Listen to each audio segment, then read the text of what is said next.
assure you that as an administration, we have no intention of inflicting any additional hardship on Nigerians. President Buhari receives Trade Union Congress officials, restates commitment to pay the new minimum wage. Vice President Oshibajo inaugurates Micro, Small and Medium Enterprises Clinic in Kebbi State. The whole idea is that we want to provide funding for businesses at an accessible rate. World Bank to support implementation of proposed rural water supply and sanitation projects in Nigeria. The World Bank has graciously considered our request and is preparing a project in support of the PRESH program with an investment worth $350 million US. And on Good Morning Nigeria today, we look at xenophobia in South Africa and the Nigerian returnees.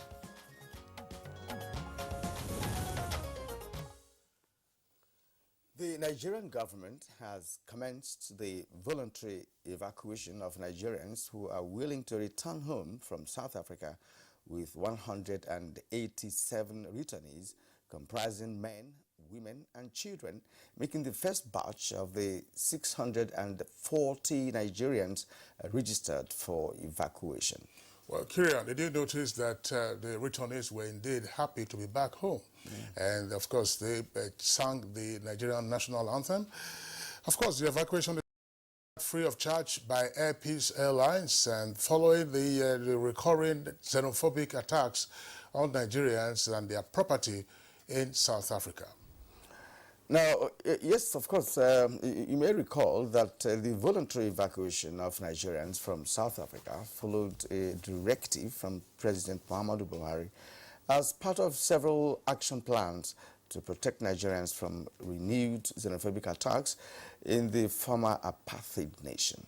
That's right, Kirian. President Buhari gave the evacuation order after receiving the report of the special envoy he dispatched to South Africa on account of the spate of attacks on Nigerians and other Africans by irate South Africans.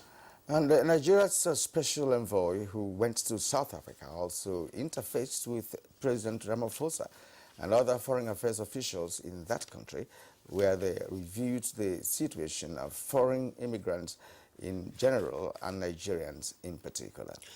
Well, in the meantime, President Buhari has instructed Nigeria's Minister of Foreign Affairs, Geoffrey Onyema, to continue to engage with appropriate authorities on the concrete measures the South African government is expected to take to stem the unfortunate resort to xenophobic attacks by South Africans. And given that Nigerians are known for traveling to so many countries around the globe, what lessons should Nigeria learn from the South African situation? What is the next step for those returnees from South Africa? What are the root causes of recurring xenophobic attacks in South Africa? And is permanent solution in sight? These are some of the questions that we hope our guests will prefer answers to on today's edition of Good Morning Nigeria. My name is Kirian Umayo. And I'm Kingsley Osadolo. I join my colleague Kirian in welcoming you to the program. We're broadcasting, as always, live on the network service of the Nigerian Television Authority. In the course of the program, we shall bring our traditional segments, and these, of course, include newspaper review, business, and others. So now, let's join Musbao Dan Wahab for the morning news. Good morning, Musbao. Very good morning, Kingsley and Kirian. This is the news.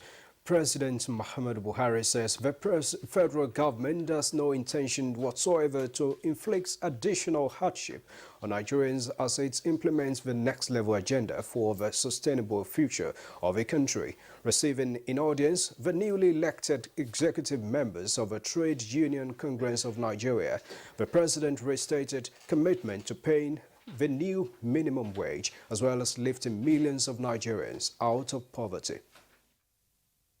I want to assure you that as an administration, we have no intention of inflicting any additional hardship on Nigerians. The federal government remains committed to paying the new minimum wage.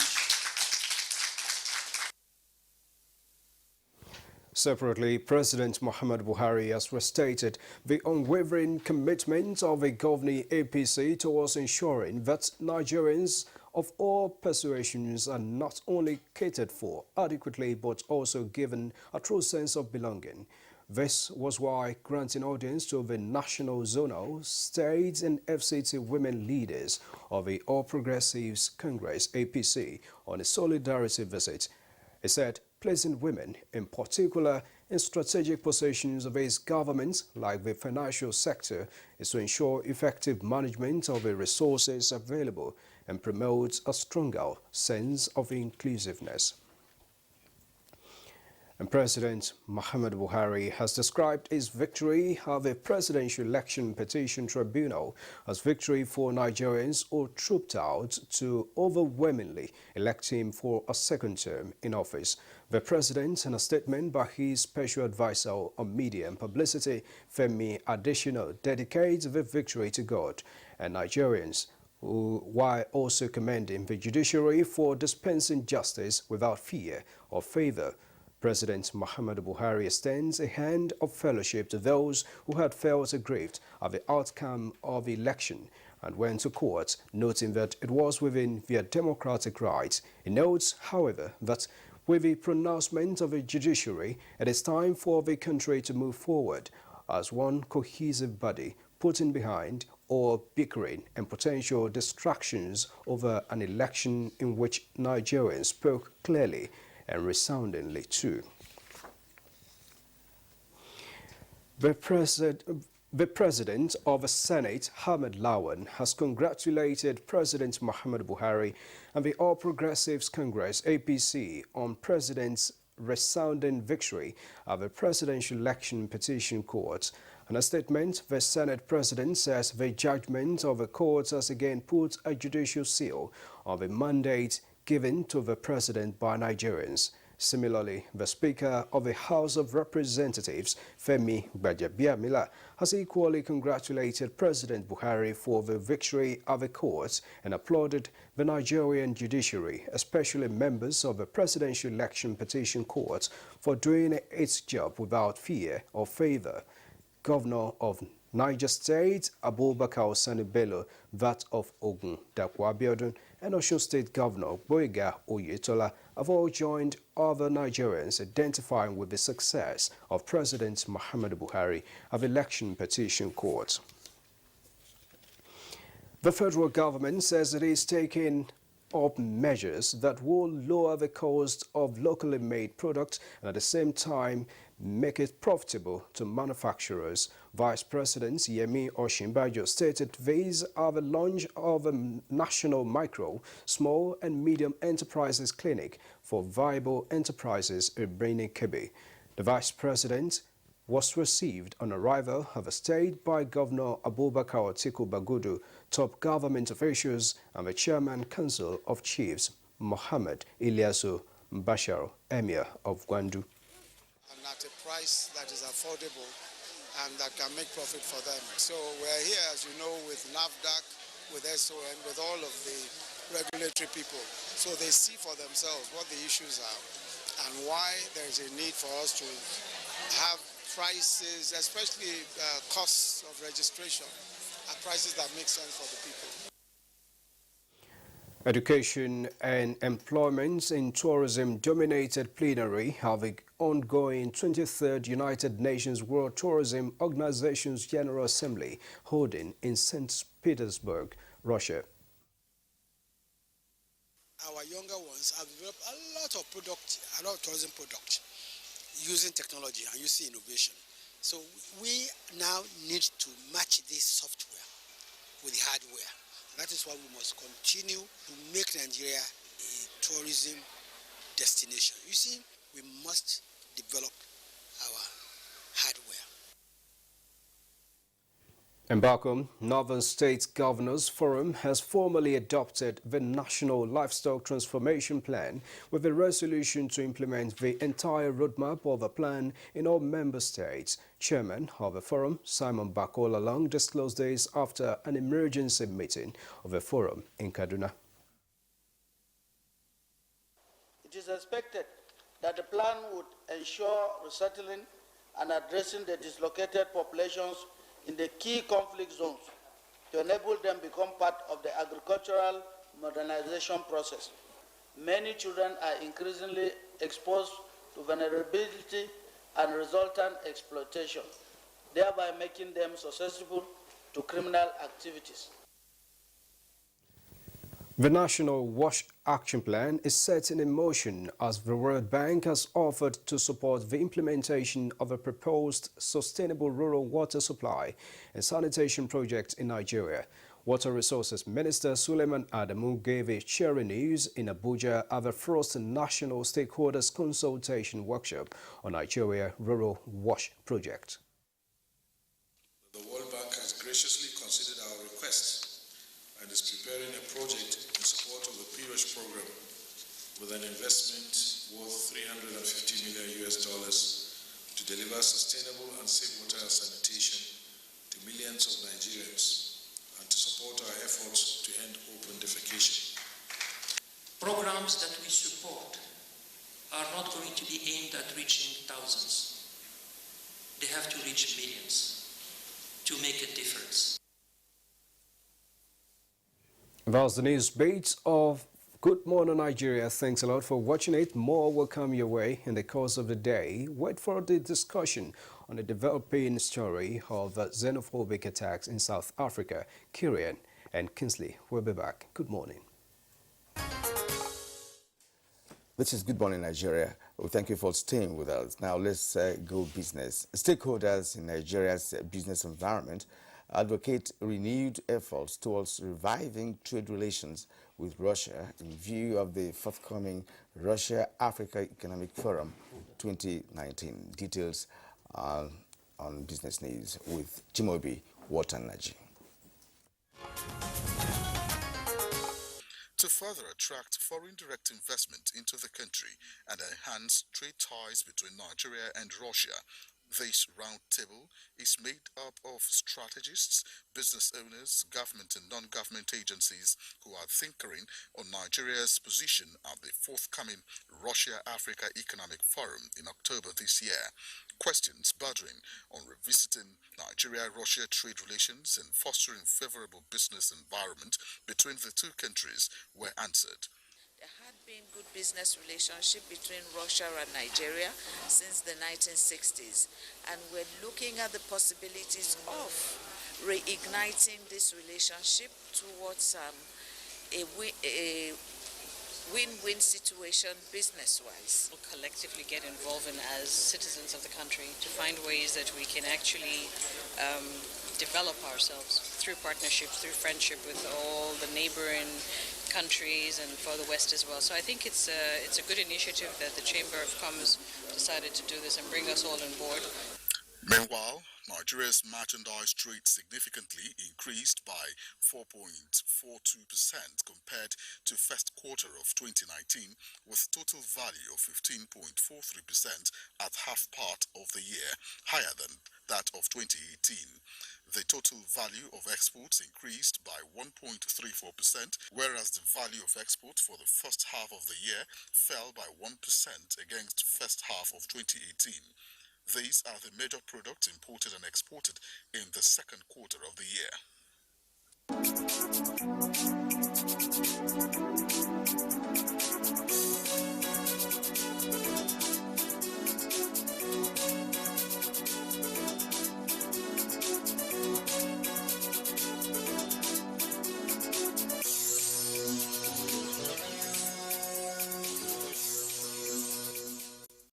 And after trading session on the floor of the Nigerian Stock Exchange, investors gained 141.27 billion naira. Here is a graphic representation of the trading figures at the floor of the exchange.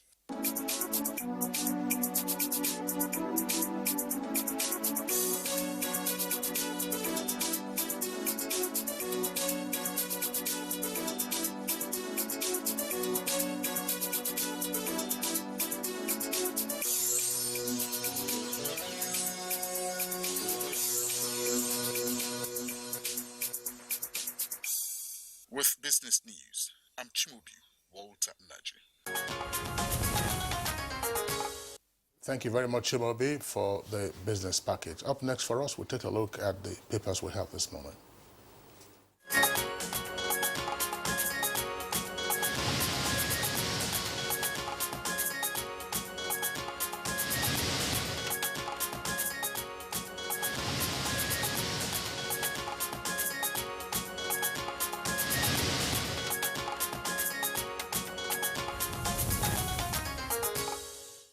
And Bayo Atebi is here for the newspaper review. Bayo, good morning and welcome. Thank you, Kyria. Good morning. Good morning, Kingsley. Good morning, Nigeria. Yeah. Well, let's go to Punch. We have only two papers. Yeah, two papers, yes. But let's go to Punch newspaper. It's quite busy this morning. Let's go above the nameplate of the Punch newspaper. Government to block 9 million pre-registered SIM cards. It's on page 25. Now, federal government resumes evacuation Sunday, resolves South African immigration hitches. It's on page 9. Northern governors meet, back federal government's national livestock plan. It's page 18 is where you get the details of the story. Now, deploy women soldiers to fight insecurity. That's according to Aisha Buhari. Yeah, details on page 9. And now, federal government has approved $5.3 billion Ibadan Kano rail project, says Minister of Transportation Amechi. It's on page 28. VAT hike. Senate panel summons Finance Minister Fola. You can get that on page 12. Now, poll judgment. That's the lead story this morning. APC mocks PDP, says Atiku can't win at World Cup. It's on page 2. With a rider, many PDP governors visit Buhari at night, says Wike.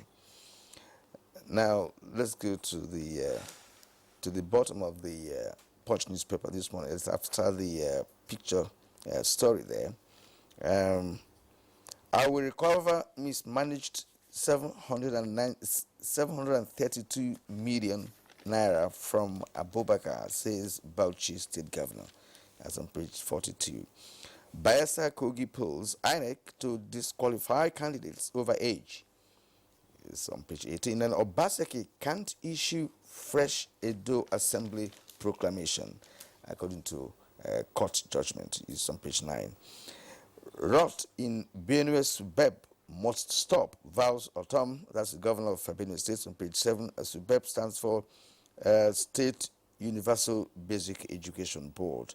Now, tears flow as family buries 4-year students. That's the student who died in a kid's state. It's on pages 4 and 5. Now, Shirts, IPOP get October dates to challenge prescription.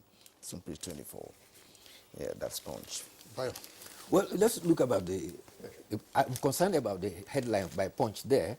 It says that APC mocks PDP. I think that is against the spirit which the president has always advocated. In victory, you have to be humble and magnanimous. Meanwhile, there have been congratulations to Mr. President.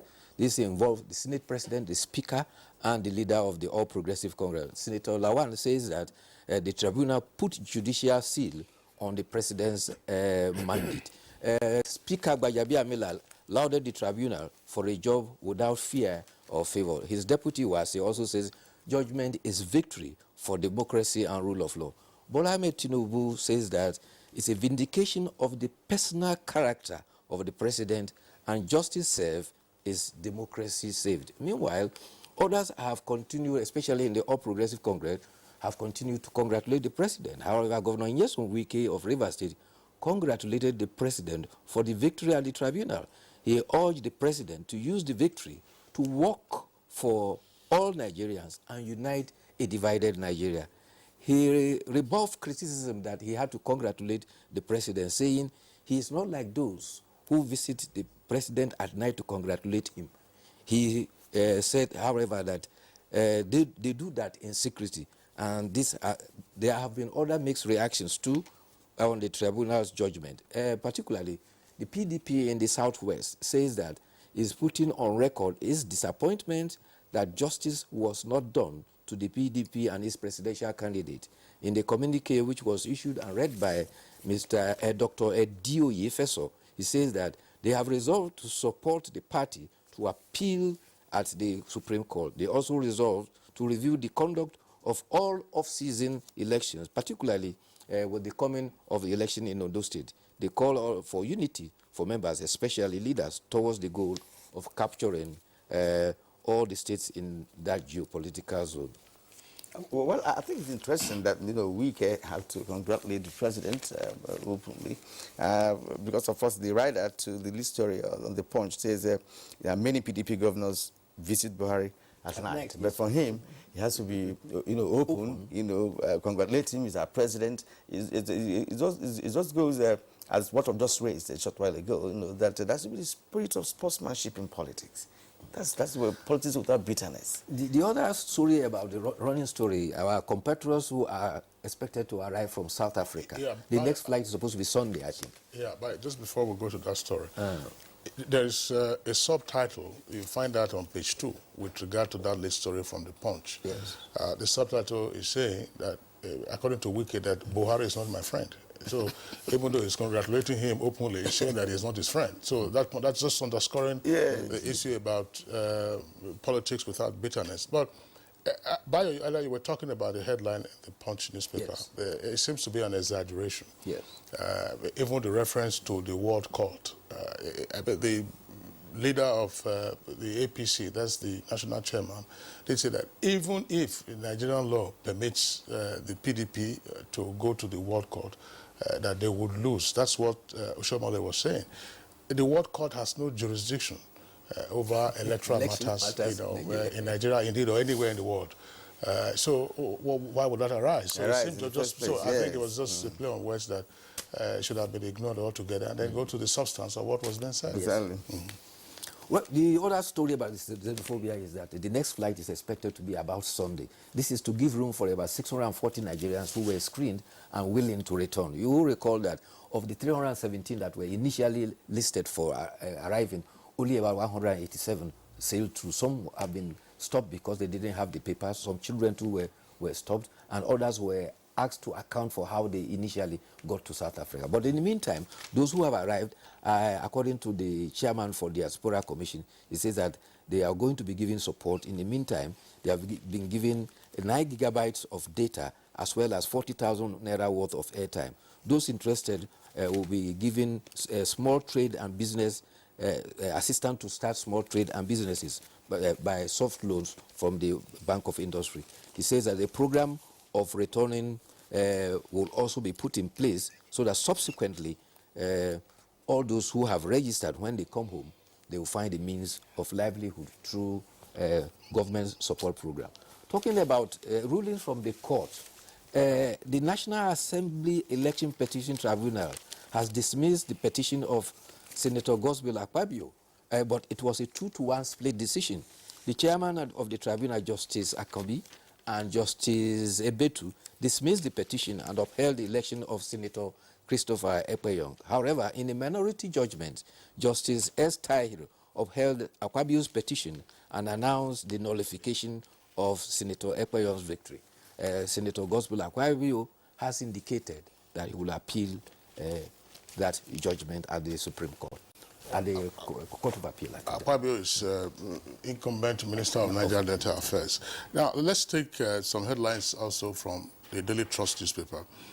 Daily Trust newspaper says, that's Kieran already read this, Northern governors adopt livestock transformation plan. Dozens flee as Boko Haram attack 2 Borno local governments. And federal government approves $5.3 billion Ibadan-Kano rail project. That's page 25. Federal government approves 5.3 billion naira Ibadan-Kano rail project. That's good. So when are we going to see work on the east-west rail line? So experts differ as Labour and others reject VAT hike. Buhari, we want to inflict more hardship on Nigerians. So those are the headlines from the Daily Trust newspaper. Bayo. Well, talking about the National Livestock Transformation Plan, Governor Simon Lalong, who is the chairman of the Northern Governors Forum, says that at the meeting they have decided that the livestock plan will be embraced by all the states in northern Nigeria. At the Governors Forum in Kaduna, the chairman, Governor Lalong, said that the National Livestock Transformation Program will ensure the resettling of dislocated population in key conflict zones in the region. It will also place a permanent resolution of agricultural modernization, which is part of the impetuses of government. It will also provide a mechanism for peaceful dialogue.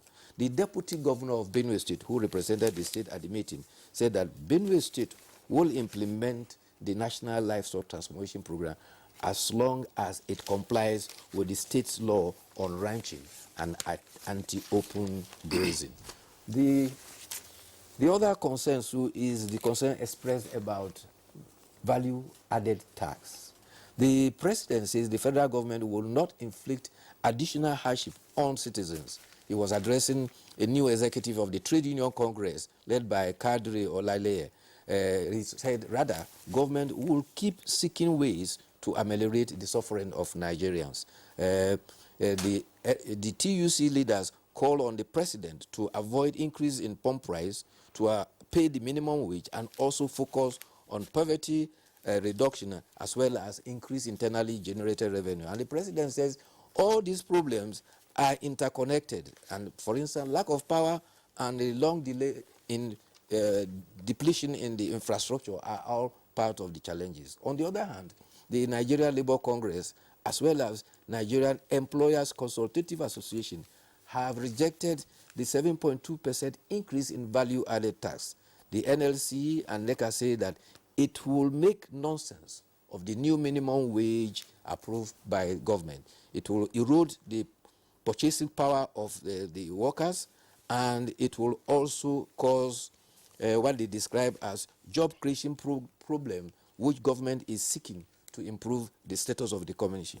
The Director General of NECA, Timothy Olawale, says that the timing is wrong and that the consequences are that it will be a reduction of purchasing power of citizens, it will increase the prices of goods and services, and will also raise inflation rate and further impoverish the economy.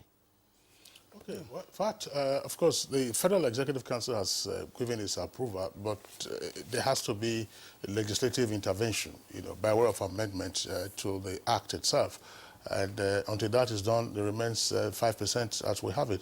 And incidentally, the federal government gets actually the smallest portion of VAT collected nationwide. Yes. The subnational entities actually receive more. They receive a hefty percentage of VAT. Yeah, it's also interesting that the National Assembly has also invited the finance minister, for further explanation of that, because he talked about intervention by the National Assembly, which is very important here, because of course the Labour has raised their concern, as well as many Nigerians in different quarters have also said, look, this might be counterproductive, if we go on with the decrease 7.5% from 5% to 7.2. To 7.2. It is a big dilemma. Why?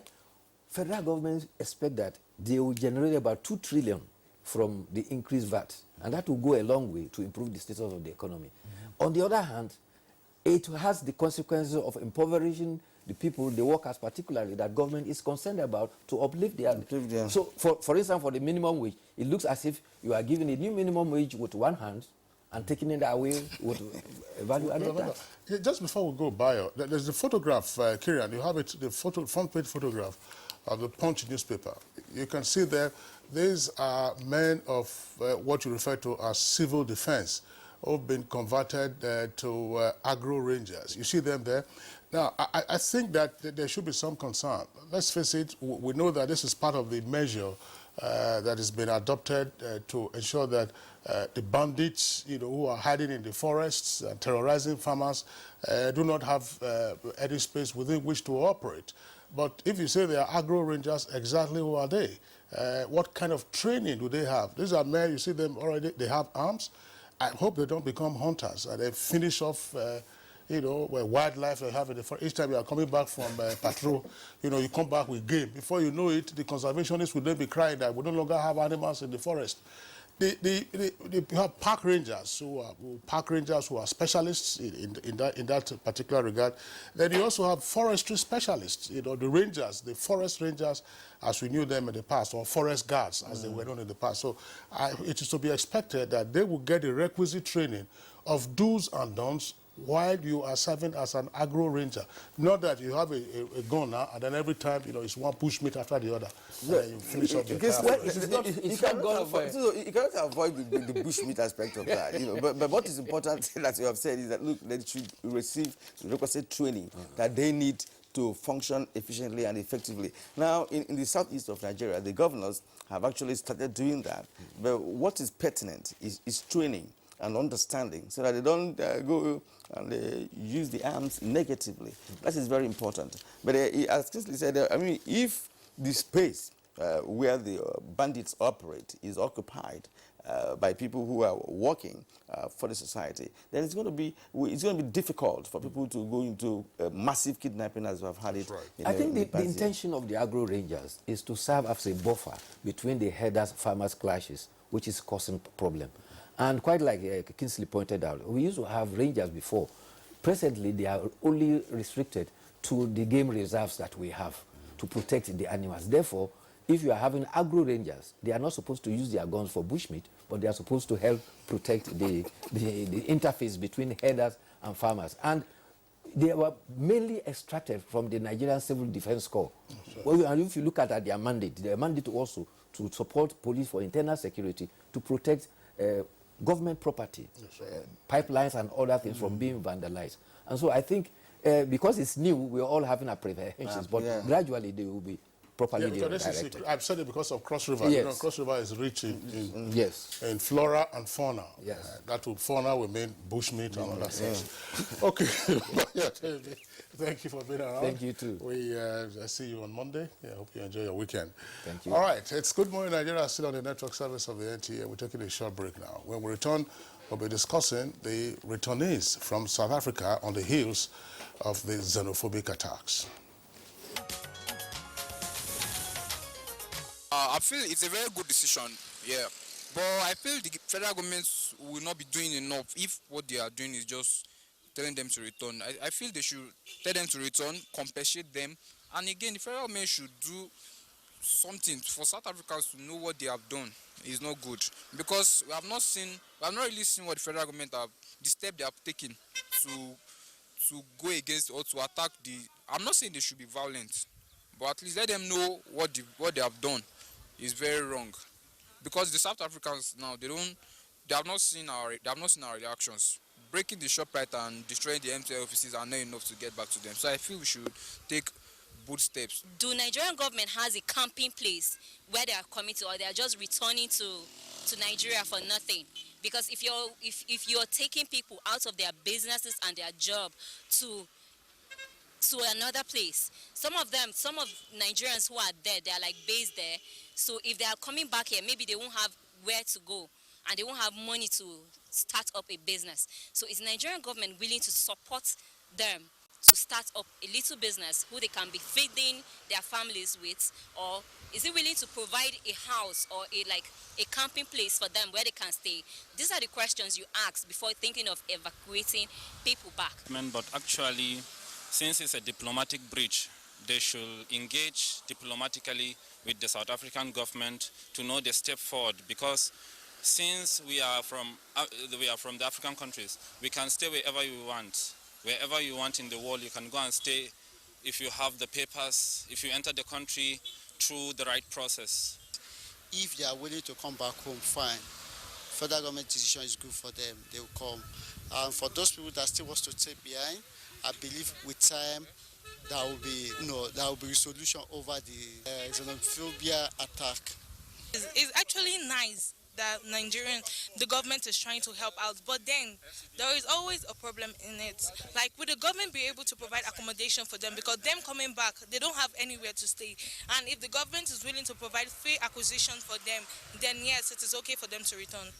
On the earlier debate, I think if there is any opportunity for them to come back, it's better they should come back to their home, to their country home. Okay. And we pray, may God Almighty Allah provide peace for them there and we too here in Nigeria. This xenophobia attacks has been going on in South Africa since 2016, and over 100 Nigerians have been killed. So I think it's a good decision. Even though it's coming late, it's still a good decision. And secondly, I just wonder, we're complaining about racism, but how can the whites love us when we don't even love ourselves? How can we be killing our own people? We are all one. Nigeria has made a good decision by telling our Nigerians to come back. Others are still in South Africa who are contemplating, who are hesitating coming back. I feel they should come back anyway. And also the federal government, Nigeria, should do something to make South Africa see that what they have done.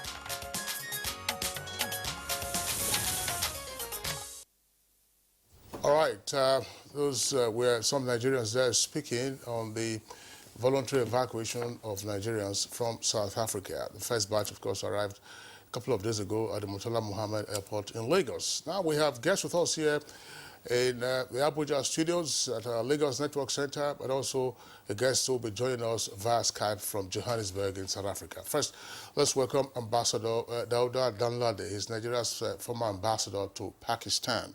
Ambassador Danladi, pleasure to have you again on Good Morning Nigeria. Thank you very much. Good morning. Also here with us in the studios is Comrade Gloria Okolubo. She's an international affairs and strategic studies analyst. Comrade Okolubo, pleasure to have you again on Good Morning Nigeria. Thank you for having me. Okay. And here with us in the studios, would like to welcome Mr. Alan Onyema. He is, of course, proprietor of Air Peace Airlines, which is ferrying the Nigerian returnees from South Africa. Mr. Onyema, pleasure to have you with us on Good Morning Nigeria. Thank you very much. Okay. And Kirian, we are expecting one of the returnees to join us from our Lagos Network Center. Exactly. Yeah, but the guest who is there now is Tobe Obieno. Obieno. And Tobe Obieno is actually the program director of Nigerians in the Diaspora Commission. Tobe, you are welcome to Good Morning Nigeria. Thank you very much. Good morning, Nigeria. Right, and from Johannesburg, South Africa, via Skype is Godwin Adama. That's Nigeria's Consul General in South Africa. You're welcome to the program. You're welcome. Thank you.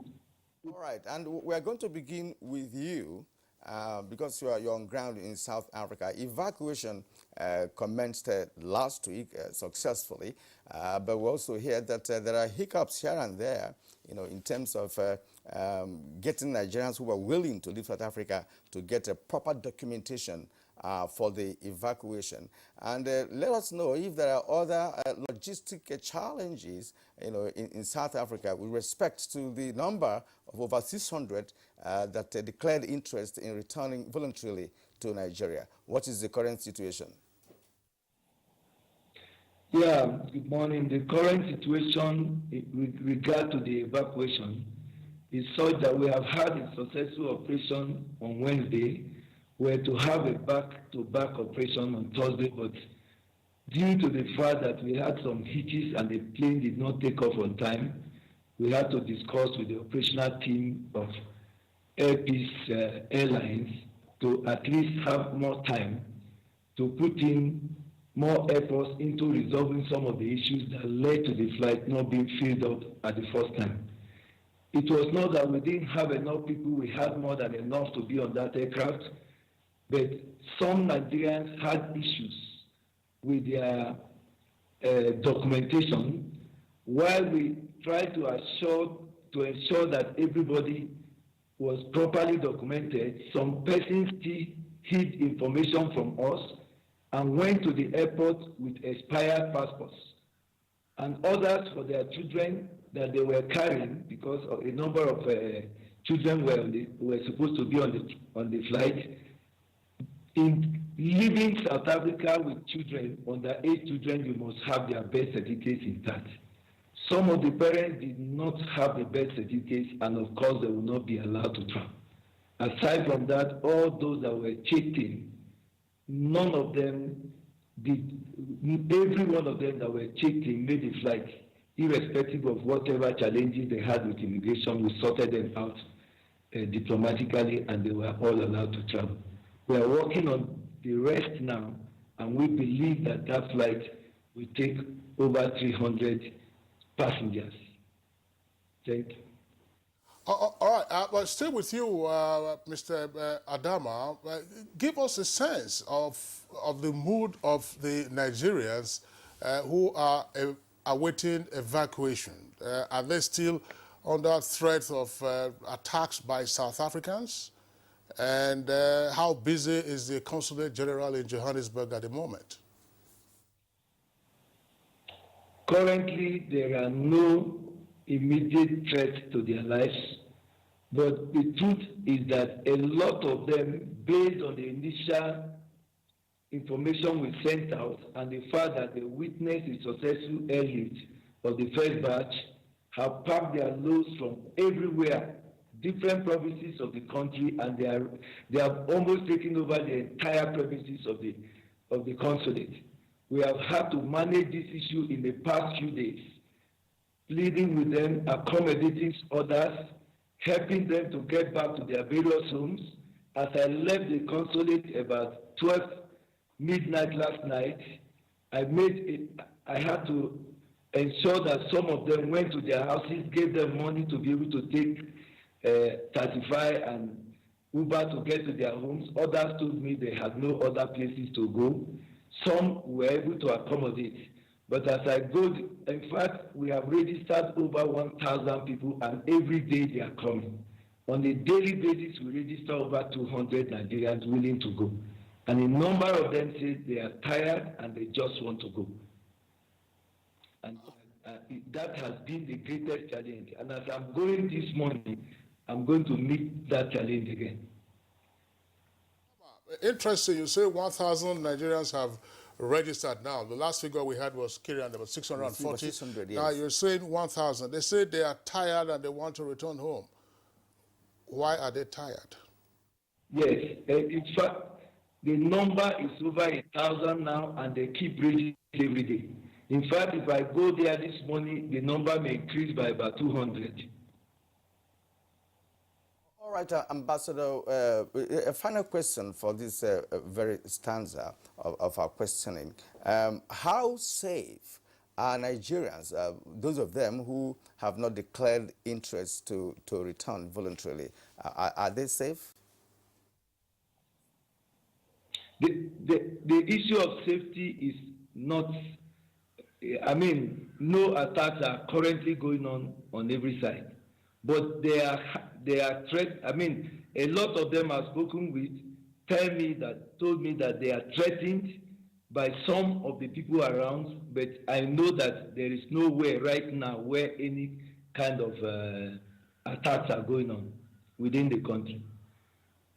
Okay, but thank you very much, Consul General from Johannesburg. We'll still return to you in the course of the conversation. As we said, we have a number of guests with us here in the Abuja studios, and then one guest already in Lagos. We're expecting one of the returnees to join us. Thanks a lot. But let's come now to the Abuja studios, where we earlier introduced Alan Onyema of Air Peace Airlines. Mr.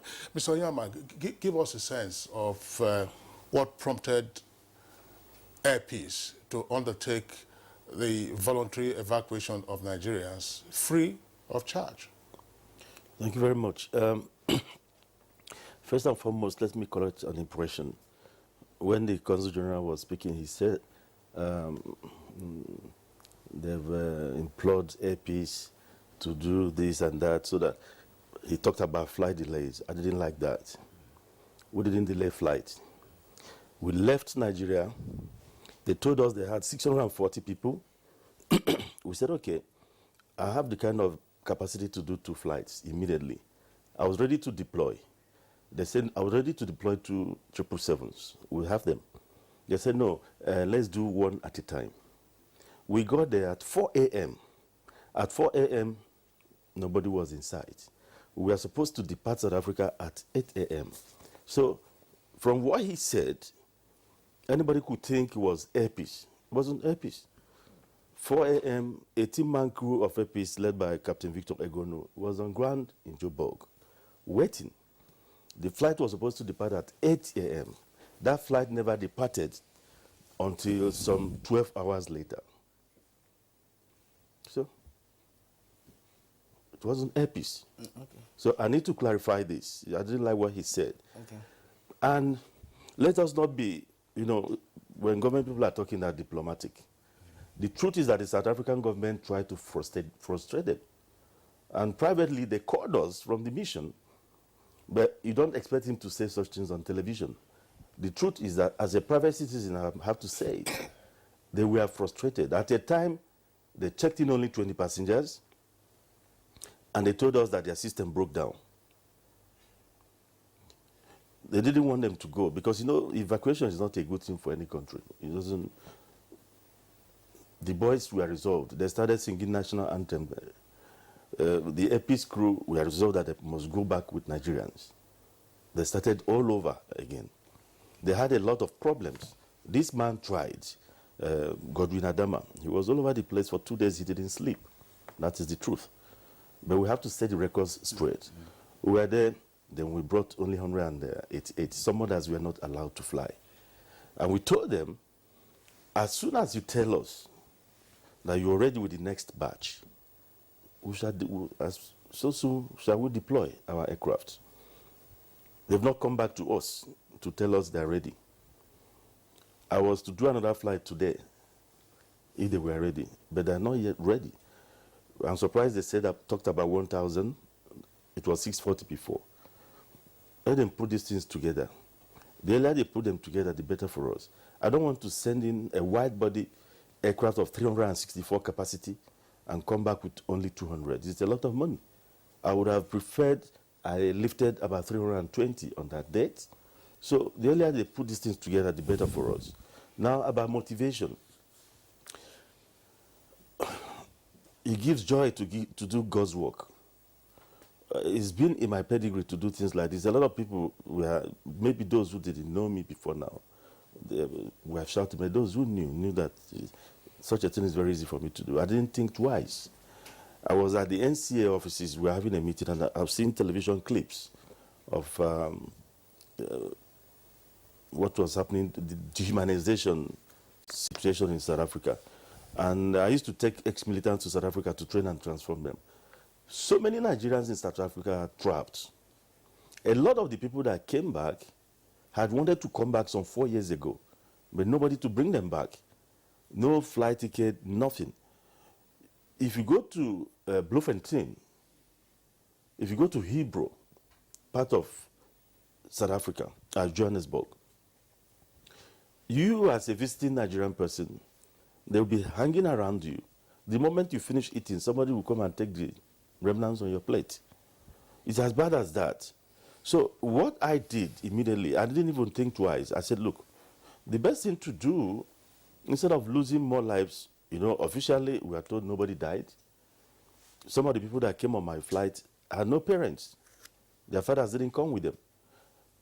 Some of the people, the returnees, told us that, look, we should give them police escorts, that some people were taken on their way to come in, that the South Africans are still doing what they were doing earlier. They were still doing it.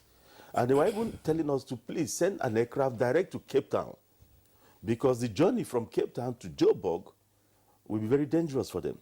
The imminent danger is still there.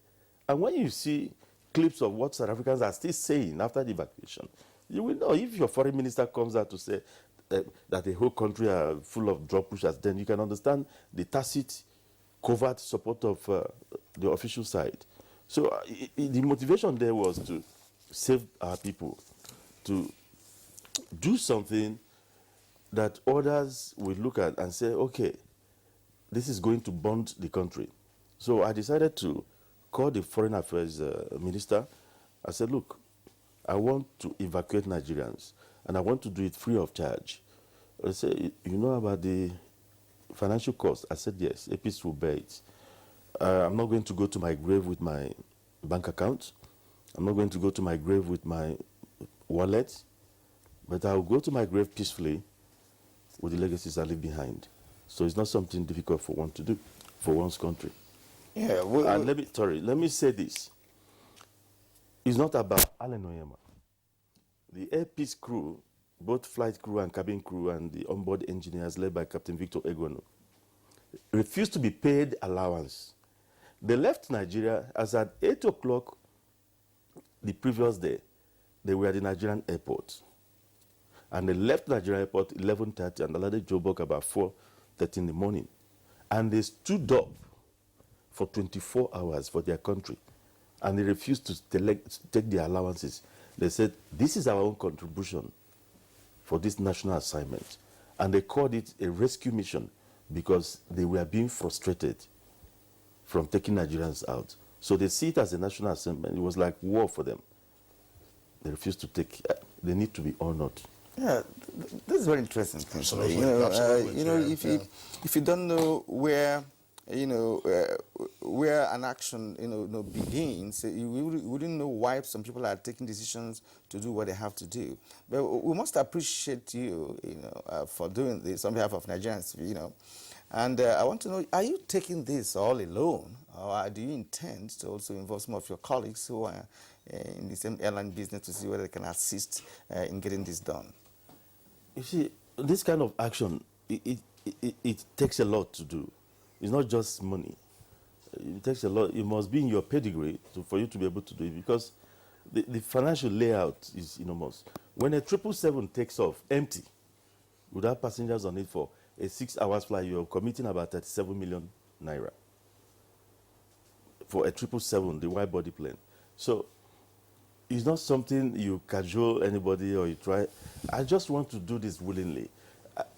See, Air Peace is ready as long as there's a Nigerian willing to leave that enclave. So long is Air Peace willing to deploy our equipment and get them out. We want to do something to send a signal to the larger Nigerian society that we should move away from a people being tagged as money conscious people. Let's think about nationalism. And when I talk about nationalism, I'm talking about broad nationalism as against ethnic nationalism. What we have in Nigeria is ethnic nationalism. I'm Igbo, I'm Yoruba, I'm Fulani, I'm Hausa. That is what is tearing us apart. We want to do something to encourage broad nationalism, where Nigerians will first and foremost say, I'm Nigerian, before start talking about other things. What we've done with this evacuation is to tell the world, you don't know what is happening now. All over the world, Nigeria is being respected for this evacuation, because this is what Americans are known for. If you threaten their citizens, they're sending official planes to go and move them out. So we've been able to tell the world that nobody breaks Nigerians. Now, we may have our differences within, but nobody can bend the resolve of Nigerians to be together. All right, Mr. Allen Oyema, thank you very much. Kieran, in corporate governance, this is a key aspect of it related to corporate social responsibility. I mean, it's an airline responding promptly to the distress of Nigerians. And to hear what we have heard from the Air Peace chieftain is indicative of the real distress that Nigerians were facing. Yeah. So let's bring in now Ambassador Danladi. Ambassador Danladi, I mean, there are diplomatic perspectives to all of this, just as well that Mr. Allen Oyema of Air Peace has given an indication as to what transpired. I mean, the attempts by the immigration officers, to frustrate the exit of Nigerians. Give us a sense of your appreciation of what is happening. Well, I think I will first of all start by joining millions of Nigerians to welcome back our brothers and sisters from South Africa. And we look forward to also receiving the remaining Nigerians. In the same vein, I want to also seize this opportunity to quickly commend the federal government for a decisive action by sending a high-level delegation to South Africa. Nigeria, if you recall back I think a year ago, Nigerians were distressed in Libya, and it quickly swung into action, and about 6,000 Nigerians were evacuated. I want to seize this opportunity to also appreciate and commend air peace management. This is a true display of patriotism, and this should be emulated by all Nigerians. And I want to commend them and pray that they will grow from strength to strength. Now, having said this, within the diplomatic norms, when you talk about xenophobia, you have to look at what does the UN Charter says. The UN Declaration states that everybody has the right to free movement and to reside in any state within the borders of that state. It went further to state that every citizen has the right to leave any country, including his own country, and to return back without let or hindrance. Going forward, at the regional level, organizations such as ECOWAS, SADC, the South African Development Community, COMESA, the Arab Maghreb Union, have all endorsed the UN Charter for free movement of persons, goods and services in order to develop the economies of their region. Now, it is truly mind-boggling that in the 21st century, when Africans have taken the mantle of uniting Africa through the recently signed Africa Continental Trade, that trade agreement endorses and encourages the promotion of free movement of people, goods, services, labor, and capital. That agreement is an agreement that will generate, looking at the population of Africa, about 1.2 billion people. It is expected that it will generate about 6.7 trillion by the year 2030. In addition, the free continental trade agreement that was signed by all member states of the African Union is expected to grow the economy by about 33%, which means it will reduce Africa's trade deficit by half. Furthermore, when it is fully implemented, it is expected that tariffs will be eliminated, and the gains that will accrue from the elimination of tariff is about 16.1 billion, which should be used for welfare to African countries to promote development. Now, the xenophobic attack that was launched is quite unfortunate, because African countries that have struggled to end the minority government in South Africa, which was led by Nigeria. Today, these nationals of these African countries are being attacked in South Africa. Nigeria is far away from South Africa, but Nigeria was considered as a front-line country in the fight against the end of apartheid in South Africa. Not only South Africa, but Southern Africa. I'm talking about Angola, Mozambique, Zimbabwe. Now, Nigeria went further to provide sanctuary to ANC leaders in Nigeria. They provided them with funds.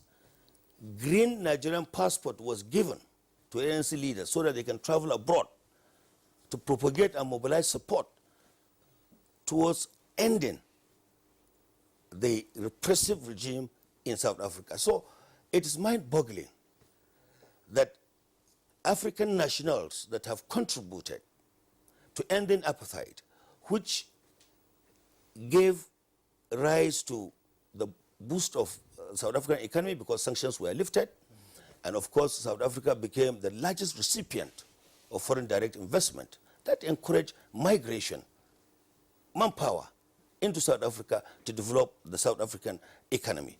Now, it is unthinkable that despite these contributions that South Africa has allowed, if I may target miscreants and hoodlums, to dictate the foreign policy pace with respect to people's movement in contravention of all the charters in South Africa.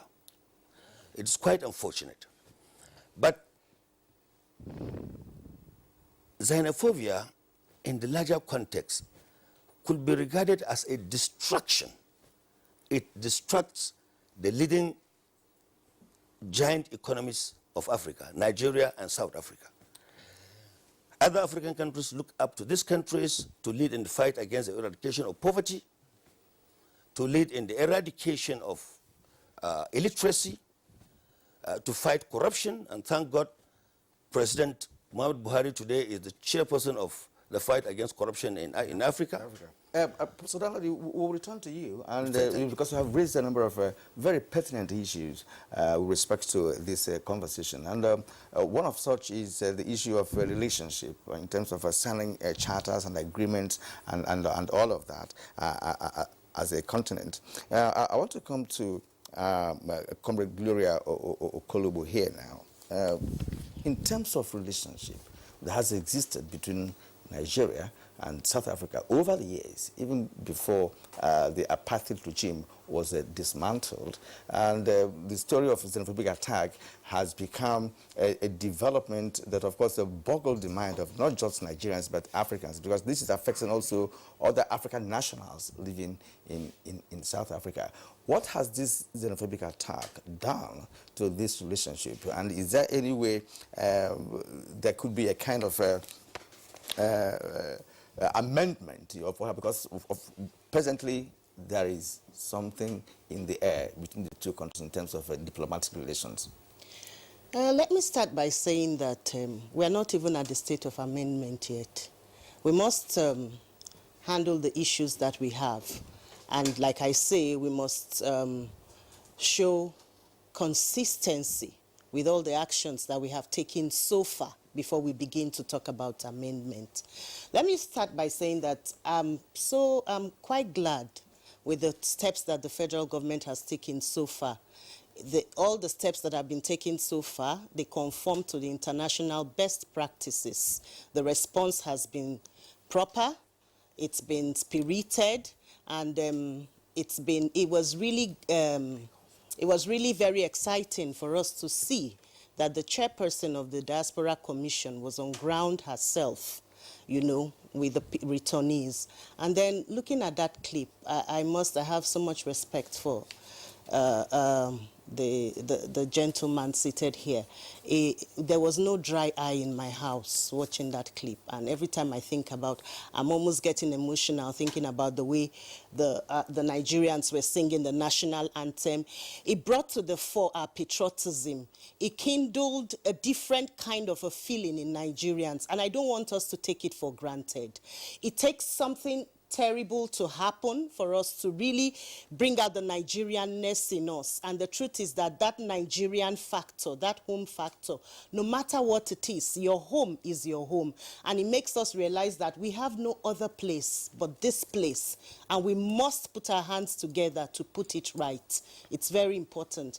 And it's not enough to have goose pimples and watch him do this alone. There's so many areas we can rise to the challenge as a people. As a development worker, I would like to say that it's very important for the Diaspora Commission, for the Ministry of External Affairs. In situations like this, you could call for volunteers in the area of counseling. There's so much that we can do as Nigerians. You don't have to have an aircraft to put it out there, but you could do something to support the businesses of the people coming. You could do a lot. Let's face it, we have to face our problem and begin to handle it. We actually already are no longer a country that has drugs transiting. We have become a consumer country when it comes to drugs. That's a reality we found in development work. And so if we have issues stories coming out of there that Nigerians were involved in drug trade, then we have a lot of work realistically to do as they are coming back here too. We have a lot of work to do while we are integrating them back here so that we don't also have a multiplier effect here. We have the opportunity because they are identified now, and so we can reach them, we can rehabilitate, we can resettle. So it's a whole process that needs a lot of expertise and a lot of work needs to be done. Now, having said that, I wasn't very happy with Mr.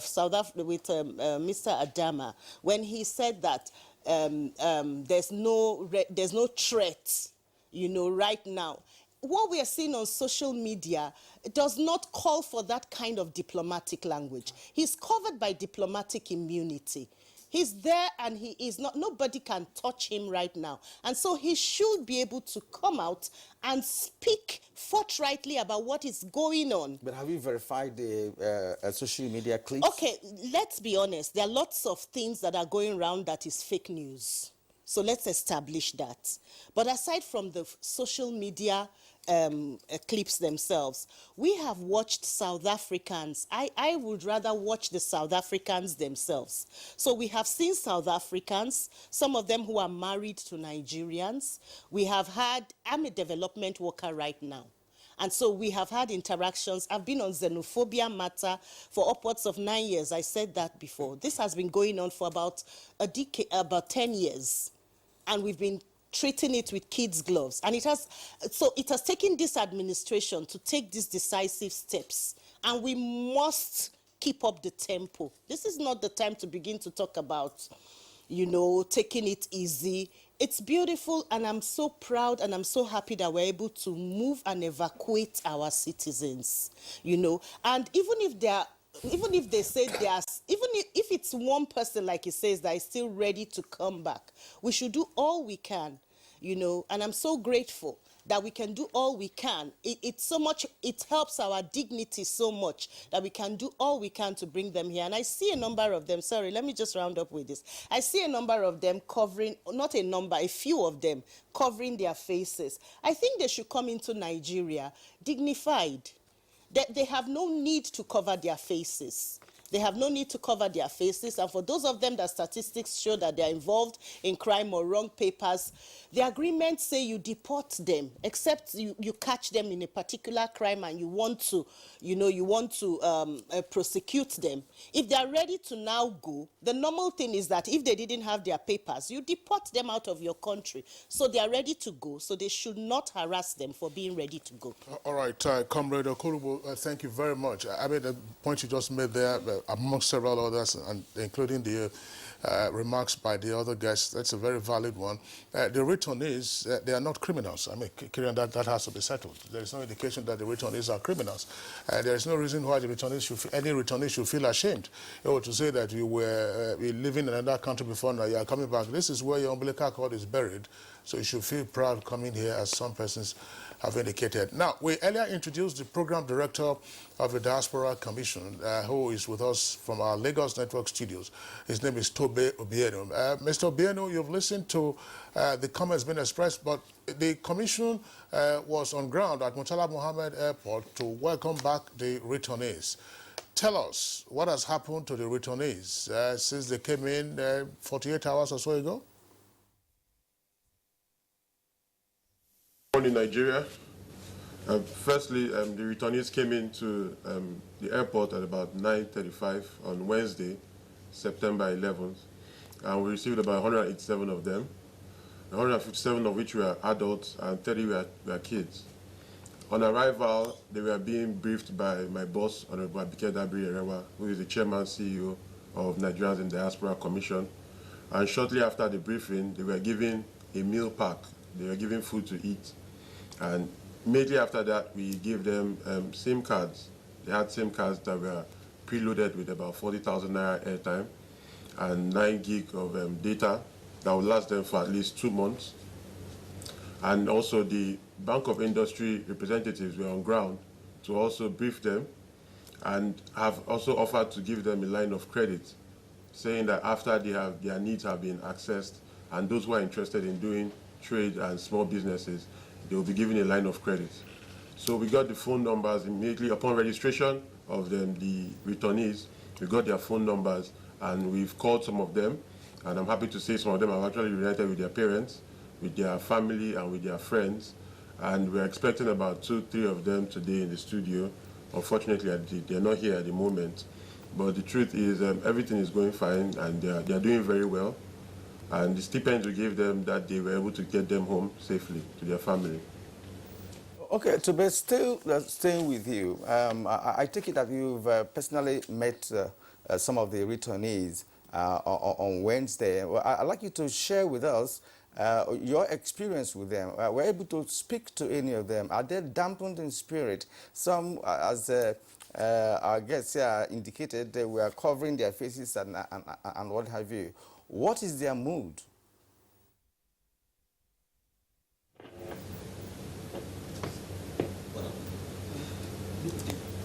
Sir, please, can you repeat that? I was just asking that you were able to meet with some of the returnees on Wednesday night, when they touched down at the airport in Lagos.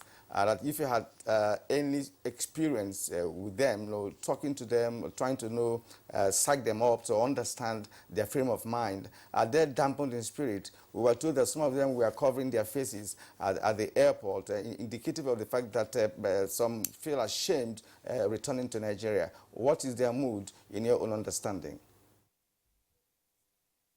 From what I noticed, most of them were actually covering their faces because the lights were so much on them, and then it was night, and obviously they've been tired and they needed to rest. But they were very, very expressive, and they expressed sadness, but they also expressed happiness that we were on ground to receive them home, receive them like kings and queens that came back into the country. Well, I'm sure if you listen to Comrade Okolobo, who is with us here in the studios, she, among other things, made a recommendation for next steps. In other words, she's called for volunteers to assist your commission. She's also called for counselors and perhaps, persons who can lend a helping hand, philanthropists such as Alan Oyema and Airpeace here have done. What does the commission intend to do with these returnees? They've gone back to their families. Is that all? There's ought to be, as has been indicated, a process of managing their re-entry back into the Nigerian society. Is that on your cards? Shortly after they arrived, the Bank of Industry staff were on ground to brief them and also mention that their needs are going to be assessed. So those people who are interested in doing small trade and businesses will be given a line of credit. Also, upon entry, we gave them SIM cards that were preloaded with 40,000 naira recharge cards and also 9 gig of data that will last them for about 2 months. As we got their phone numbers, we also got their names beside their phone numbers, so we've been able to keep in touch with them, and so we can also keep in touch with them to inform them of the new developments that we're going to have. We've also had some offers from some psychologists and some counselors who have offered to come and join in the reintegration process of these returnees into the country and into the system. Okay, all right. I think we'll go to, Johannesburg, the Consul General with us via Skype, Adama.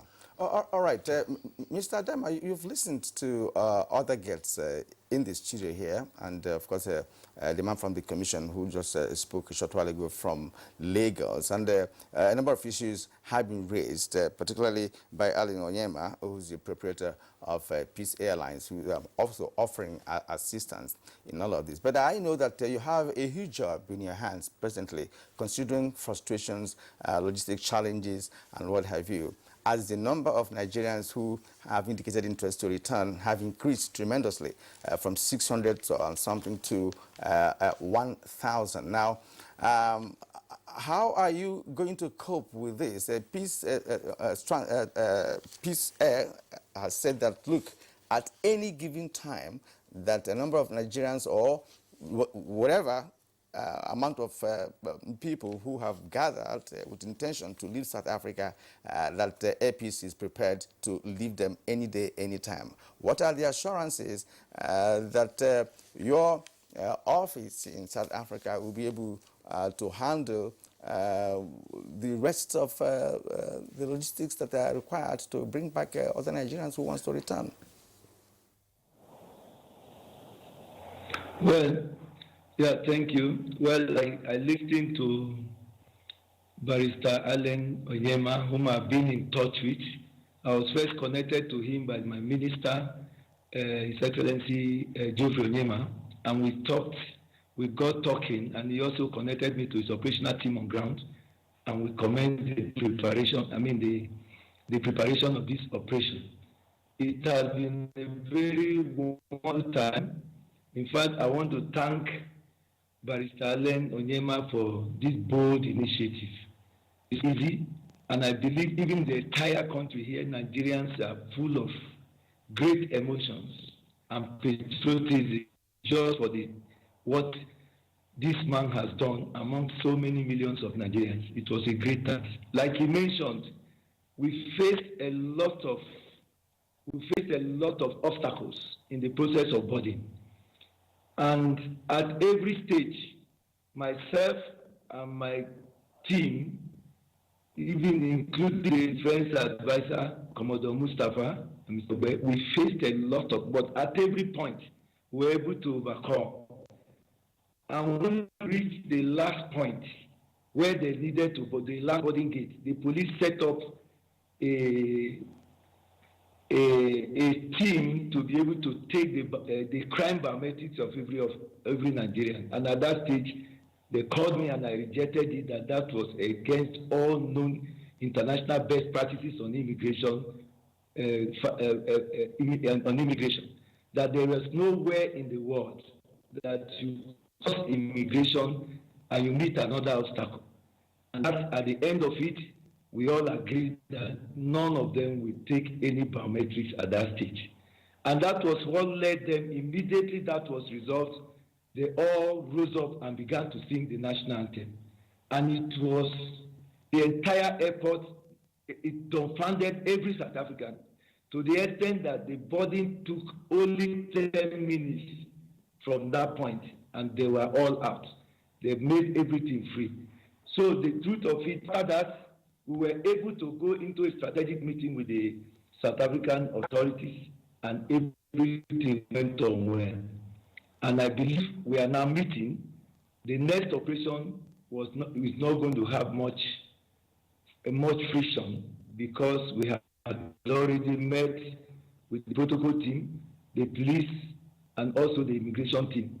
We have set up a particular forum now. I gave them an officer who is liaising with them. And we, like Barrister Allen Onyema said, they are now waiting for us. And the essence of waiting for us is to ensure that that flight does not leave the way it left. I really appreciate what happened, and of course the losses, extra losses that was what the airline experienced, not caused by the immigration facilities on ground. I don't think that will be the case again. We have finished our manifest, but we are now going to interview everyone one by one to ensure that you will be on that flight. We are making sure that all the necessary papers, the emergency travel certificates, and their passports will be in place. To ensure, initially we even made arrangements at the mission. We had about 5 buses, about 7 buses we rented, luxurious buses, to ensure that all of them were taken with their luggages and everything, and we are making further arrangements to do that. I believe that the next operation will be very successful, and I really want to commend the team and the federal government for taking this bold initiative. The Air Peace Airline is making the next operation. I'm also aware, because my minister has assured me, that after we conclude that operation, I should get him the total number of Nigerians still waiting to be evacuated. And then he was going to make another arrangement with NEMA to continue with the operations. Nigerians are willing to go, and like Barrister Allen Onyema said, this particular operation, evacuation, has given us a very great name in South Africa. I received calls from everywhere. In fact, at the stage, they were telling me what I could do to halt this operation. But I said there was nothing to be done. These people are going willingly. And the first process of their movement now is by private individual. And it is after that is done that we could think of any other one. I believe that they are in high spirits. They want to go. I interact with them on a daily basis. In fact, when I get to the mission now, I'm going to continue to address them. They want, once I told them, I even told some of them, when you are going, they are going to cancel, they may cancel your residence. Some say they don't even care. They are going never to return back. They have had a wonderful experience, and to answer what one of the participants said, I am not saying that there is no threat. What I did say is that at the moment there is no attack that is going on, and that is the situation on ground. That does not mean that there could not be a threat of attack tomorrow. But as of now, no attack is going on. But Nigerians still feel very threatened and they want to leave. And for those that are willing to live in that manner, we are speaking with them and encouraging them to give us time to be able to plan for their evacuation. We are handling the situation, but at my own level, it is quite challenging. But I've briefed my minister, and I believe that things will be done to ease that particular challenge. And I particularly finances, because a lot of them will come and tell you that they don't even have 1 rand. I keep putting my hand in my pocket to get whatever I have to be able to. Yesterday, I transported over 20 of them from the mission in the night. And I told them they didn't need to stay here like refugees, because we are not refugees. We are very respectable people. Because it makes journalists to come around to come and film them. I'm coping with this challenge. I've prayed about it this morning, and I believe that when I go to the mission, things are going to be much better. The evacuation is going on. We are going to, as I leave here, I'm going to call the operation team of the Air Peace to be able to let them know our level of preparation for the next operations. And I believe that things will go on well. Thank you very much. Mr. Godwin Adama, thank you very much. I'm sure that what you have said, Kieran, it's truly heartwarming to Nigerians. This is part of what we always expect our missions to do when Nigerians face crisis situations wherever they are abroad. Your work, of course, is been noted. But just there are 2 issues I would like you to clarify. You've indicated that you are in contact with officials of Air Peace. We have read this morning in the papers that the next evacuation might be on Sunday. We'd like you to clarify that. But I'm sure that in terms of your contacts with Air Peace, they would know what time to take off from here and then be on ground to evacuate those Nigerians. That's one leg of the question. Second leg is as follows. Alan Oyema of Air Peace, here with us in the studios, had indicated that, look, it is not just Nigerians in and around Johannesburg, that there are Nigerians in Cape Town, and that those Nigerians feel threatened to move from Cape Town to Johannesburg, which is the point of evacuation, or otherwise, are you creating another point of evacuation in Cape Town? Because the distance from Cape Town to Johannesburg is nearly 1,400 kilometers.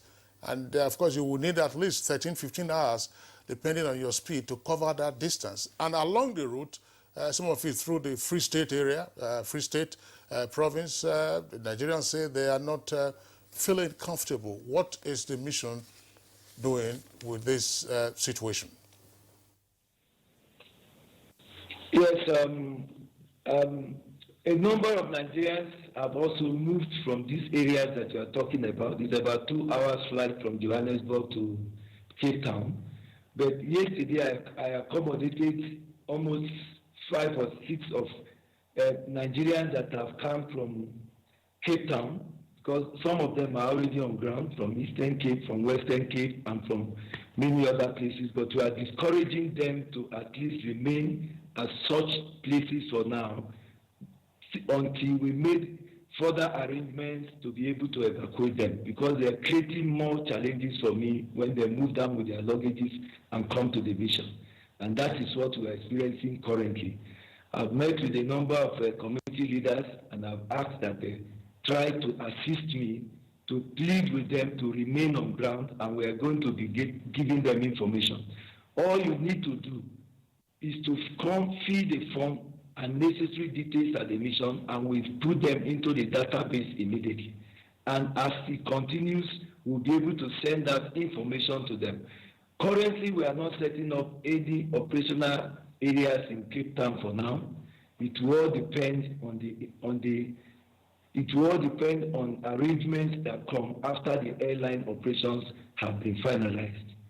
And but Nigerians are really eager to go. And I've seen the level of some of them that have come forward. They don't have any reason even to be here. We need to do everything possible to evacuate them out of this place. It will solve problem for Nigeria. It will also solve problem on whatever challenges we are facing on ground. And I want to encourage other Nigerians. This morning, right from yesterday, a particular ministry, Omega Fire Ministries, sent me a text message. I've spoken with the pastor here this morning, and he said what he has seen done by a Nigerian, they also want to do something little. They have offered to at least 20 Nigerians who are distressed in South Africa, and I've asked them to send in a letter of intent for that to enable me brief my minister and give the necessary directives to allow them to commence that. If that comes, that would be very good, because at least it will help 20 others. People are desperate and ready to move. And I'm still understanding with them. In fact, in the airport that day, the 187 Nigerians that left that airport that day because of the number of hours and the several children, I fed every one of them at the airport. And they were so happy with that, because I know that I could not leave them at a certain stage when the children started crying. We are ready to go on with this operation, but we need interventions and assistance from home. Thank you. All right, thank you very much indeed, Mr. Adama. We wish you well in all your undertakings, especially within this period of evacuation that the nation is embarking upon. Gentlemen and ladies, it's been a very healthy conversation on this issue of xenophobia. But I would like us also, if we have time to do that, to also look at the reasons why our people leave for South Africa, for instance. Onyema just told us now that many are trapped and stranded. Some of them could have returned some 4 years ago, but because they can't afford to do that, they remain in South Africa. And when you're in a place without having genuine business or legitimate engagement, of course, you find yourself engaging in what you didn't bargain for in the first instance. So that may form part of what we'll be discussing when we return from this short break. You are watching Good Morning Nigeria. We will come back in just a moment. All right, you're welcome back, and it's still Good Morning Nigeria, reaching you on the network service of the Nigerian Television Authority. Of course, we still have all our guests with us, and it's a very interesting conversation. We also would like to appreciate our viewers who have sent in their tweets, quite a torrent of the tweets that we have. Kieran, I hope we're able to plot the tweets. But before we take the tweets, you were going to prompt Alan Onyema to respond, because something you said, and it was a bit shocking, that some Nigerians are trapped in South Africa and they are now tramps. What do we know about, the challenge of some of them exiting South Africa, finding that they are trapped already in that environment? It's very huge. You see, first and foremost, I want Nigerians to also appreciate the person of the Consul General in the Nigerian High Commission in South Africa, Godwin Adama. These boys came in unison and told me that I should tell the Commander-in-Chief and the President of the Federal Republic, President Muhammad Buhari, that Godwin Adama should be honored. This man, for 1 week, never had any respite. He was on the phone, working the phones with us, working with the boys, brought himself down. He didn't tell you all he did. He was practically sleeping and waking up with them on the floor. These boys told us as much. They were even crying when they were talking about him. I broke down because of the things they were telling me. That was why I was crying. Because some of them, you didn't hear what they were saying behind. Some were shouting, women were shouting, I've been in South Africa for 5 years, I couldn't go home, I didn't have anything doing, I didn't have flight ticket, nobody helped me, you just saved my life, I lost my child. Today, at least I'm coming home with 2 of my children, I've lost 2 already. If I had this opportunity, I wouldn't have lost them. A lot of Nigerians are trapped in South Africa. Some people came here with the promise of a brighter future and lured them. Those people were only interested in the fees they get for visas, to have visa facilitation, and they move people. And when they get to Johannesburg or another place in South Africa, you know, it's always greener on the other side. When they got there, they didn't see, it was a mirage. Nothing, and they were trapped. They had sold everything they had. I have somebody who sold everything she had to go to Mali. Mali. So we need to educate people. And when she came to say, they took money from you, how much? He said 800,000. Huh? Which visa they give you? He said Mali. I'm telling you, Mali. I said, you don't need visa to go to Mali. So some people in the village, abroad is abroad. So many Nigerians are so many Nigerians are trapped. Then on the South African situation, I know the constraints, you know, around the diplomatic circles, not to say some things. So I'm not going to quarrel with my brother, Godwin Adama. He has done a perfect job. However, I'm a private person. I've gotten rights to fly into Johannesburg. I thank the president. He gave me rights 2 years ago for me to be a flag carrier to South Africa. It took South Africa almost 2 years to give us the permit. I had to involve the federal government, the DG of the NCA, Mutar. I had to step in before they could, because they wouldn't want competition on this route. Before they could even give me the permit. It took 2 years. Meanwhile, South Africa Airways comes to Abuja, comes to Lagos, but they didn't want me to come. So the hostility is not even just what you're saying. I'm a private person, so I'm free to talk. Let Nigerians know we should be proud of ourselves. I like the bonding that has been existing in the last 72 hours in this country, where the Igbo people were saying, thank that Hausa man in Johannesburg. We love him. You see us singing Nigerian national anthem. We believe in the country now. That was what drew me. That was why I broke down on the aircraft, started crying. These were, some of them were IPOP members. And all of a sudden, they're now saying, we believe here, we believe here. So what I'm trying to say is that I'm supposed to start flying to South Africa this month. But Allen Oyem, I'm ready to sacrifice that. If they're going to fight me for what I've done, because I know evacuation could hurt any country, I'm ready. I'm ready to make that sacrifice. I'm ready to stop it. If they say, because I did this, I won't come in there, I am fully ready. We must begin to place country and patriotism above self. We must begin to do that. So some people in Pretoria is very close to Johannesburg. Yeah. Some people in some other places like Durban and others, they told us that they found it difficult coming over. And the boys pleaded with us if we could go there. I'm saying today, they have a lot in their hands. I mean, the High Commission over there. The government should give them more hands. They have a lot to do.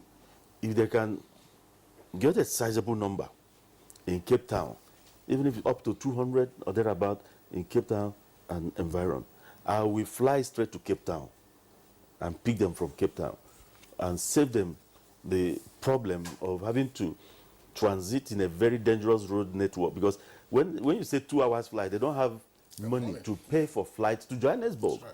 So they must go by road. So the returnees were begging me to please send an aircraft to Cape Town to move our people. That even some people were kidnapped.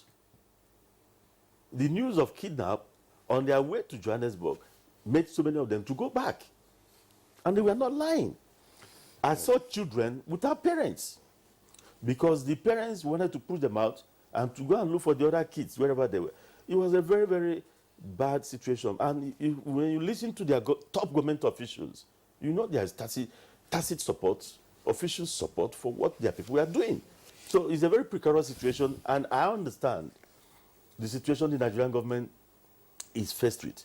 And Nigerian government under President Buhari showed a lot of maturity. Nigerians would want them to go at war to do this. No, the president played by the rules. He showed a difference. I'm not going to go down the pig way with you. I'm going to show you a difference. We have to applaud Mr. President for doing that. All right, thank you, Ambassador Donladi. Yes, I just want to add on the issue of Nigerians that are trapped in South Africa. You see, a continent that has 1.2 billion people, and out of that population, 60% are youth. This 60%, they are under the ages of 25 years. Now, due to conflicts, due to lack of employment opportunities in some African countries, due to lack of prospects, these youth migrate in droves, and most of them to South Africa, and they become prey to drug traffickers and to human traffickers, and at times they are forced into slavery. Now, this brings to the fore the need for the mission and the Diaspora Commission to take the necessary steps to identify these Nigerians that are trapped, because most of them don't have travel documents. Most of them are there illegally. So they should try and identify these people, arrange travel document, ETC documents for them, so that these people can really come out of slavery and out of bondage and join the mainstream. Now, I just want to quickly add that Nigerians, we should be very proud of ourselves, because right now, and our Consul General can confirm, there are 700 men and women Zimbabweans, including 200 children that are trapped in shelter, awaiting repatriation. And there are many other African nationals trapped in South Africa that don't know their fate. So in the case of Nigeria, I think we have demonstrated that we are a leader in the African continent, and a strong signal has already been sent to South Africa. Okay, thank you, Ambassador. We are beginning to see different perspectives to this issue. You can say in South Africa, there are a lot of things that are unknown that are being revealed, through this program, based on what Mr. Onyema has submitted. All right. As we told you earlier, Nigerians are beginning to respond to this conversation by way of tweets, and we have a litany of them here. Let's begin with Apostle Stanley. Our government should try as much as possible to do things which will make her citizens to trust, believe, and hope in him, and put certain measures to curb the menace of unemployment. All right, Mike Anyanko tweets, Nigerian returnees must be adequately settled by various governments to enable them re-enter seamlessly into the society. Federal government should collect the properties and investments lost by our brothers and sisters for the purpose of payment of compensation by the South African government. Their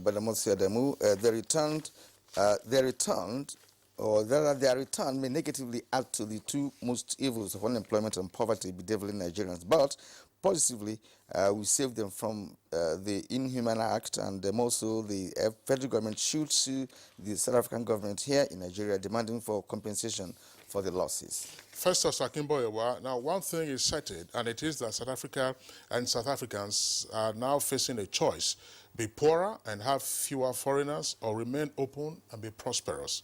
Nigerian returnees from South Africa must be adequately resettled, and strong action must be taken against South Africa to discourage that country from spreading xenophobia, racism, and hatred to elsewhere on the continent. Akejo Labaju, many of these returnees must be suffering from cognitive and distorted thoughts. It would be manifested more among those that have spent years and already settled there as home. We really need psychologists to treat them on exposure therapy before they can be fully integrated. Now, Tayo Akerele tweets, best they return home. The others who are due to return should do so. Now, this one is quite long, but let me take a paragraph. Dr. Solomon, how will African governments show the political will to stop killings of black foreigners in their country and ensure that there are consequences for the dastardly actions when those that are supposed to impose such sanctions as deterrent are the promoters of xenophobia in South Africa? Titus Monday Doc tweets. Now, I say we are waiting to also see the level of assistance that South African companies operating in Nigeria will play in assisting the Nigerian returnees. Apartheid freedom fighters are wailing in their graves. All right, Alexandra says, like to tweet you were mentioned. What did he say? Okay. Now, the owner of Air Peace, who, like the Good Samaritan, sent his plane to evacuate Nigerians from South Africa free of charge to escape being harmed in xenophobic attacks. Hope people who own private jets in Nigeria will follow his laudable achievement. Now, Adelakun Emmanuel, I plead that the Nigerian government should make Nigeria livable for all so that other nations can come to Nigeria. All right, Gidado Lawal Liko. Well, it is a good idea to give returnees loan through BOI, that's a Bank of Industry, but what proactive measure do we have to take as a country so that our citizens would not attempt to leave the country for greener pastures? There are no greener pastures out there. Onyema was telling us abroad is not abroad. Abroad. Okay, Utulo Sunday, there is no place like home.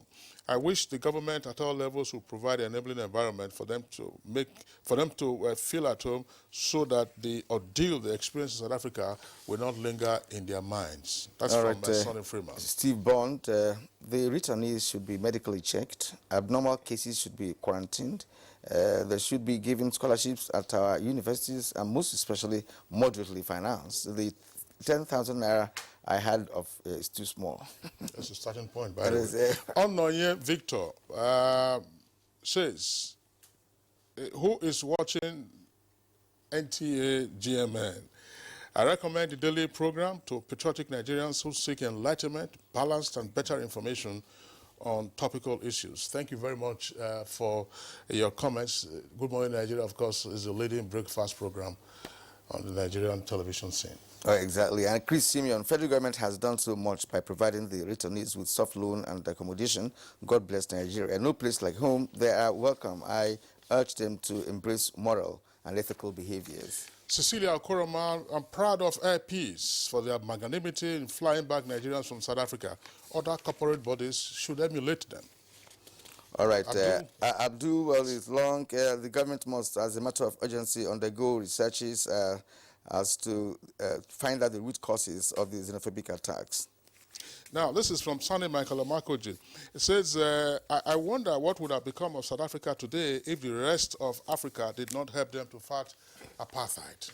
Yeah, Steve Bond has that. I mean, that's the one that you already took earlier. We have actually exhausted the time available to us this morning. Yeah. And at this point, it's necessary that we appreciate all our guests who made it possible for us to do justice to this very topic, very important topic.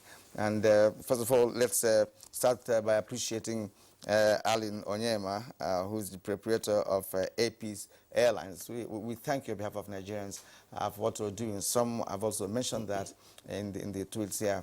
It's a great job you're doing. Thank you very much for also being part of Good Morning Nigeria today. Thank you.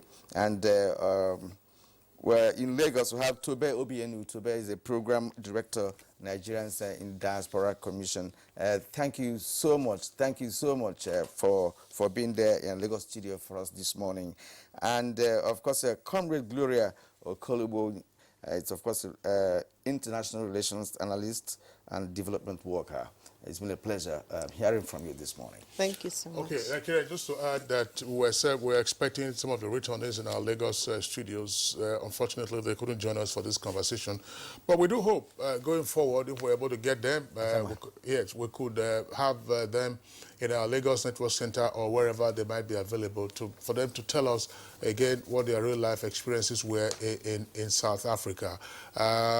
From Johannesburg, well, we're joined by the Consul General, that's Godwin Adama. Godwin Adama, nice words here from Alan Oyema, and indeed for all others who really know the kind of work that you and your colleagues have put in to ensure that Nigerians have a safe passage out of South Africa on the heels of the murderous xenophobic attacks against Nigerians. Godwin Adama, thank you very much for being with us on the program.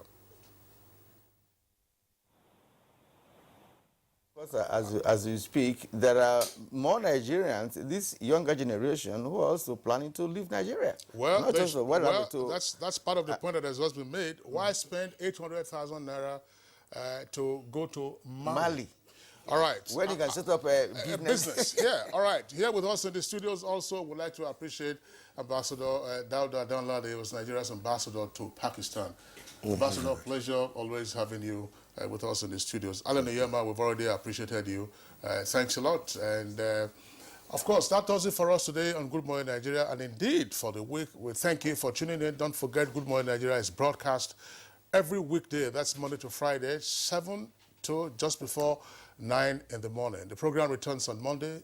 Enjoy your weekend. I'm Kingsley Osadolo. And I'm Kieran Umay, also thanking you for being part of the show. We'll see you again on Monday.